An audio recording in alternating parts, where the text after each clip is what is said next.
हे दोहरा सुरू बोला सगळी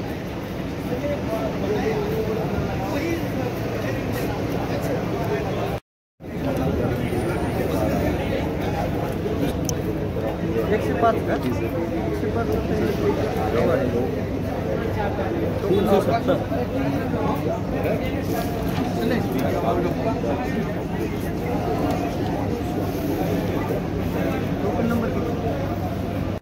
मैं राहुल ईश्वर यल्दी शिवसेना शाखा प्रमुख। मेरा प्रभाग क्रमांक है 4। मैं पड़ेगांव से एक कार्यकर्ता की हैसियत पे काम करता हूँ और कार्यकर्ता की एक आशा रहती कि आने वाले इलेक्शन में जैसे हम खासदार आमदार का काम करते वैसी एक आशा रहती कि कार्यकर्ता ने कैसा काम करना चाहिए। तर त्या दृष्टिकोनातून मी आज महानगरपालिकेने जो ऑब्जेक्शन पिरियड ठेवला होता त्या ऑब्जेक्शन पिरियडमध्ये निवडणूक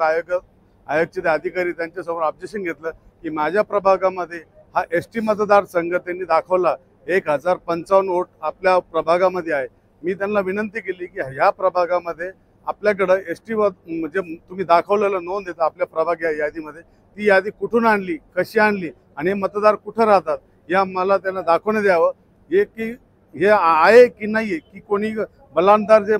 लीडर लोक आहे या शहरातले की जाणून बुजून आमच्याकडे प्रभागाला पडेगाव हा परिसर शहराचा शेवटचा भाग असल्या कारणाने कोणी जाणून बुजून आमच्यासारख्या कार्यकर्त्याला आम्ही जे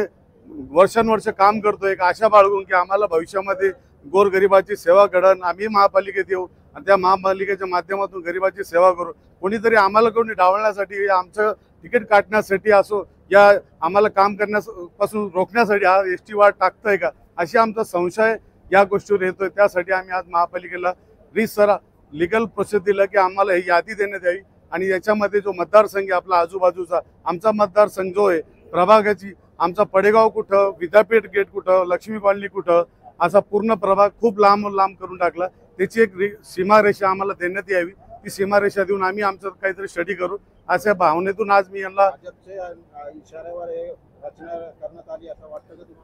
पक्षाचा आम्ही युतीमध्ये आहे आम्ही कोणाचा आरोप करत नाही पण कोणीतरी असं केलेलं आहे की हा वार्ड एसटी व्हावा आणि आमच्या शहरातून हा वार्ड एसटी म्हणून इकडे यावा ठीक आहे एसटी व्हावा आपण एसटीला विरोध नाही करत पण कशा प्रकारे कोणत्या आधारे घेतलाय त्याच्यासाठी माझं ऑब्जेक्शन घेतलं। राहुल ईश्वर यल्दी शिवसेना शाखा प्रमुख पडेगाव।